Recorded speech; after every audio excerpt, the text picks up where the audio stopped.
Hello everyone, welcome to the chemistry class. हम लोग पढ़ रहे हैं सॉलिड स्टेट चैप्टर और अब तक हम पढ़ चुके हैं पैकिंग इन अ सॉलिड। मेरे लास्ट वीडियो में आपको बताया था मैंने कि पैकिंग इन अ सॉलिड में वन डायमेंशनल पैकिंग किस तरह की होती है। आज हम लोग पढ़ने वाले हैं close packing in a two dimensional में क्या रहेगा, हम यहाँ पर कोई भी दो एक्सिस को कंसिडर करेंगे। हमने वन डायमेंशनल में कोई एक एक्सिस कंसिडर किया था, आप देख सकते हैं वहाँ पर कि हमने एक्स, वाई या जेड तीनों में से कोई भी एक एक्सिस कंसिडर करके लीनियरली पार्टिकल का अरेंजमेंट डिटेल में पढ़ा था। यहाँ पर हम जो है एक्सिस लेते हैं कोई भी दो। तो यहाँ पर जब हम टू डायमेंशनल पैकिंग देखेंगे तो वहाँ पर जो हमारे पार्टिकल्स का जो अरेंजमेंट रहेगा, पार्टिकल जो रोज के फॉर्म में रहेंगे वो कैसे रहेंगे, stacking the rows together such that they are in contact with each other. तो देखिए, अगर आप फिगर में देखोगे तो फिगर में आपको नज़र आएगा क्लियरली कि यहाँ पर क्या हो रहा है, रोज में अरेंज हो रहे हैं, एक एक करके रोज किस तरह से अरेंज हो रहे हैं, एक दूसरे के ऊपर लीनियरली वो स्टैकिंग अरेंजमेंट के तौर पर तैयार हो चुके हैं। तो देखिए, यहाँ पर दो टाइप की पैकिंग आपको बताई है, एक तो स्क्वायर क्लोज पैकिंग है, दूसरी है हेक्सागोनल। तो अगर आप थोड़ा ध्यान से देखें तो पूरे पार्टिकल्स किस तरह से अरेंज में है, one above the other, exactly वो अरेंज है, उनका जो है अरेंजमेंट कहीं भी डिफरेंट नज़र नहीं आएगा आपको, बिल्कुल लीनियरली वो अरेंज हो रहे हैं। तो यहाँ पर देखिए कि ये जो क्लोज पैकिंग है टू डायमेंशनल में, ये दो अलग अलग फॉर्म में हमको स्टडी करने मिलेगी। अब दो अलग अलग फॉर्म उसके किस तरह के हैं, तो देखिए पहली है यहाँ पर दी हुई कि एक है स्क्वायर क्लोज पैकिंग और दूसरी आपको पढ़नी है यहाँ पर हेक्सागोनल क्लोज पैकिंग। हम वन बाय वन करके दोनों भी देख लेते हैं। तो पहले देख लेते हैं स्क्वायर क्लोज पैकिंग। अब स्क्वायर क्लोज पैकिंग किस तरह से रहेगी, देखिए तो नाम पे डिपेंड है करता है यहाँ पर कि स्क्वायर है, यानी कि क्या होने वाला है, पार्टिकल इस तरह से अरेंज होंगे, पूरा हमारा क्रिस्टल इस तरह से बनेगा कि कंप्लीट एक स्क्वायर बन जाए। तो देखिए हम यहाँ पर दो एक्सिस कंसिडर कर रहे हैं, तो ये आप कोई भी ले सकते हो, एक्स एक्सिस कंसिडर करो या वाई कंसिडर करो, या आप जो है वाई और जेड कंसिडर कीजिए, या आप एक्स और जेड कंसिडर कीजिए। तो वो आपके ऊपर डिपेंड करेगा आप कौन से दो एक्सिस में जो है पार्टिकल्स को आपके अरेंज करते हो। अब यहाँ पर जो हमने पार्टिकल्स का अरेंजमेंट देखा, तो देखिए ये पार्टिकल हमारे किस तरह से अरेंज हुए हैं, बिल्कुल ये लीनियरली अरेंज हुए हैं, है ना। अब लीनियरली वो इस तरह से अरेंज हुए हैं कि ये बिल्कुल क्या करते हैं, stacking one above the other, ये बिल्कुल स्टैकिंग फॉर्म में क्या हो रहे हैं, एक दूसरे के साथ लीनियरली अरेंज है, कहीं भी इनकी पोजिशन डिस्टर्ब नहीं हो रही है। देखिए वर्टिकली भी और हॉरिजेंटली भी वो कैसे हैं, एक स्फेयर एग्जैक्टली दूसरे स्फेयर के अबव रखा हुआ है ना। क्लियर है, यहाँ पर इनका जो अलाइनमेंट है, इनका जो अरेंजमेंट है, ये बिल्कुल भी एग्जैक्ट पोजीशन में है, कहीं भी आपको कोई डिस्टर्बेंस नज़र नहीं आएगा। तो अगर एक लेयर का हम नाम देते हैं कि ये ए टाइप की है, तो हमारी सेकंड वाली भी ए टाइप की रहेगी, थर्ड वाली भी ए टाइप की रहेगी और फोर्थ वाली भी ए टाइप की रहेगी। तो पूरे लेयर कैसे हैं, ये सिमिलर है एक दूसरे के। तो यहाँ पर हर लेयर जो है हमारी वो सिमिलर टाइप की ही आएगी, है ना। तो चलिए अब नेक्स्ट देखते हैं हमारे पास कि in this sphere touches four neighbouring sphere, hence two dimensional coordination number is 4। अब यहाँ पर देखिए कि ये जो स्फेयर्स हैं ये बिल्कुल लीनियरली अरेंज है ना। इसको हम क्या दे रहे हैं, ए नाम दे दिया हमने। अब सेकंड वाला भी हमारा लेयर सेम है, उसका भी नाम हमने ए दिया हुआ है। थर्ड वाला लेयर भी हमारा ए है, वो भी ए नाम का है। फोर्थ वाला भी वैसे ही है। तो जब ये सेम एक जैसे जा रहे हैं, है ना, पूरे लेयर कैसे हमारे एक जैसे हैं, और कोई भी एक स्फेयर जो हमारा अगर हम कंसिडर करें, मिडिल स्फेयर अगर कंसिडर करते हैं, तो ये स्फेयर कितनों के कांटेक्ट में है, फोर नेबरिंग उसके स्फेयर के कांटेक्ट में है। जब वो फोर नेबरिंग स्फेयर के कांटेक्ट में आ जाएगा तो दैट मीन्स इसका कोऑर्डिनेशन नंबर क्या बनेगा, कोऑर्डिनेशन नंबर इज 4, है ना। देखिए ध्यान से, आपको फिगर में क्लियरली नज़र आएगा कि ये जो हम मिडिल वाला कंसिडर कर रहे हैं, जब हमने ये मिडिल वाला पॉइंट कंसिडर किया हुआ है स्फेयर, तो उसके आसपास कांटेक्ट में कितने स्फेयर्स है हमारे, फोर नेबरिंग स्फेयर्स है। तो ये फोर नेबरिंग स्फेयर से क्या बन गया हमारा, यहाँ पर उसका कोऑर्डिनेशन नंबर 4 आ जाएगा। ठीक है, ये दूसरे भी हैं उसके कांटेक्ट में, लेकिन देखिए आप उसको टच नहीं कर रहे हैं। वो जैसे ये पार्टिकल हो गया, वो टच करेगा क्या उसको, वो टच नहीं करेगा। ये वाला पार्टिकल उसको टच नहीं कर रहा है, ये कॉर्नर वाला इधर का भी टच नहीं कर रहा है। ऐसे कोई भी पार्टिकल उसके आसपास के उसको टच नहीं करेंगे, लेकिन सिर्फ जो 4 पार्टिकल है, जैसे फिगर में आपको बताया हुआ है, सिर्फ वही पार्टिकल उसको टच कर रहे हैं, तो वो कहलाएंगे उसके कोऑर्डिनेशन नंबर। कोऑर्डिनेशन नंबर हमारे लास्ट वीडियो में हमने काफ़ी डिटेल में पढ़ा है। अगर किसी को समझ नहीं आ रहा है तो प्लीज़ आप हमारा लास्ट वीडियो ध्यान से देखिए, आपको वहाँ समझ आ जाएगा। ओके, चलिए नेक्स्ट देखते हैं कि square is obtain bye joining the centres of this 4 closest neighbour.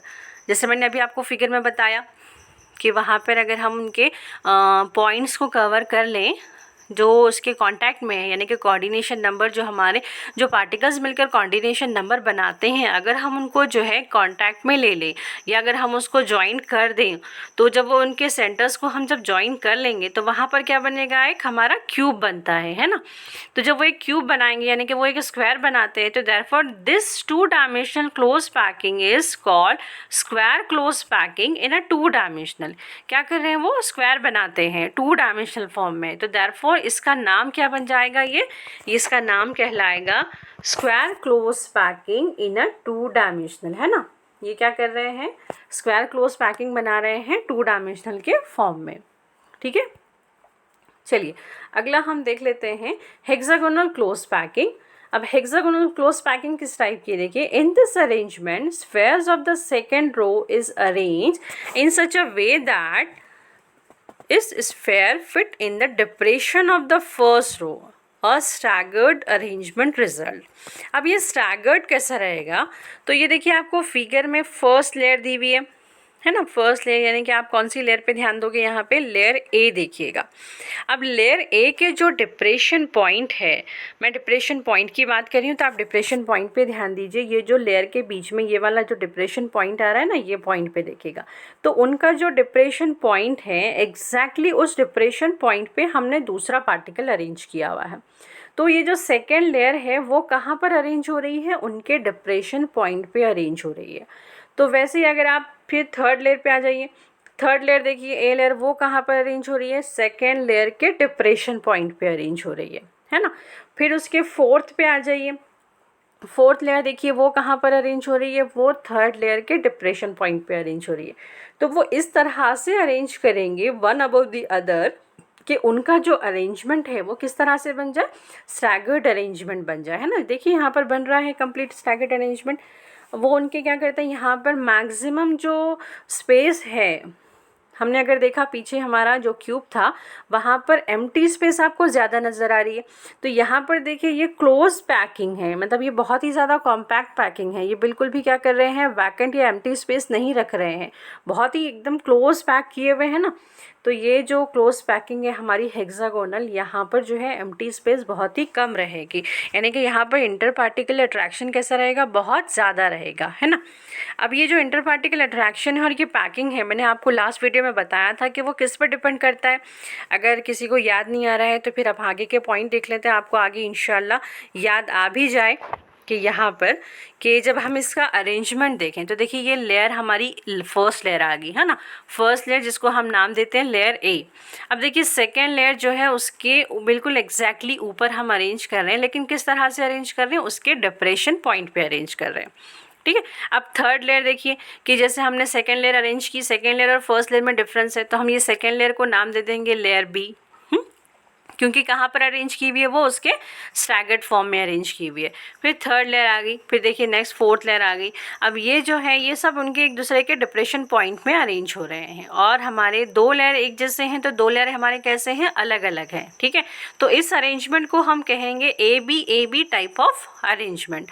और अगर हम उनके पॉइंट्स को टच करते हैं, पॉइंट्स को टच करना यानी कि हमारा जो एक कोई भी पार्टिकल आप यहाँ पर कंसिडर कीजिए कि वो कितने पार्टिकल्स के कॉन्टैक्ट में है।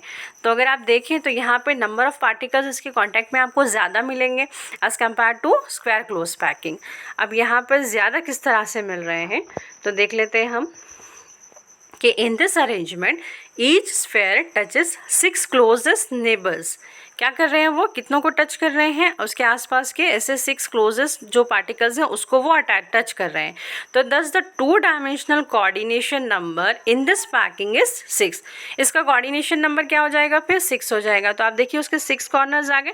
अगर आप थोड़ा ध्यान से देखें तो ये क्या कर रहा है, हमारा जो है हेक्सीन वाली जो रिंग होती है ना, साइक्लोहेक्सीन वाली रिंग, उस तरह से बनाता है। बेंजीन की रिंग मैं नहीं बोलूँगी क्योंकि हमारा बीच का स्फेयर है, बेंजीन की रिंग वाला स्फेयर नहीं है। ओके, ये जो बीच का हमारा पार्टिकल है उसको कितने पार्टिकल्स टच कर रहे हैं, यहाँ पर 6 पार्टिकल टच कर रहे हैं, तो that for its coordination number is 6।